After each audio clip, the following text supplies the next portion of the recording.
Mga kapuso, counting diskarte po sa pagtitipid sa kuryente dahil sa susunod ninyong bill, posibleng bumulaga na rin sa inyo ang dagdag singil ng Meralco. Ito po ay dahil sa ipinatupad na kung tawagin po ay New Bill Deposit Update. At ang unang masisingil, yung mga nakatanggap ng 3 disconnection notice at yung mga naputulan ng kuryente. Nakatutok si Maki Pulido. Ang dating 6,161 pesos kada buwang binabayaran ni Crescencia Nares sa Meralco, 7,590 pesos na ngayon. Ang 1,430 pesos na diferensya, yan ang bill deposit update. Sisingilin niya ng Meralco ngayong taon. Pero pwede naman itong bayaran ng 12 months at bawas interes. Kaya sa taong ito, may kulang-kulang 100 pesos kada buwang dagdag sa Meralco bill ni Aling Crescencia.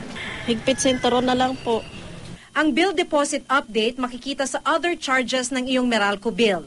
Depende ito sa average na konsumo mo sa huling 12 buwan kumpara sa nakonsumo mo ngayong buwan. Kapag mas mataas sa average ang konsumo mo ngayong buwan, tiyak may babayaran kang bill deposit update. Kung magkano ito, depende sa konsumo at sa presyo ng kuryente sa buwan kung kailan ka siningil ng bill deposit update. Pero ang mga unang sisingilin ng Meralco ay yung mga 3 beses nang nakatanggap ng disconnection notice at yung mga naputulan ng kuryente.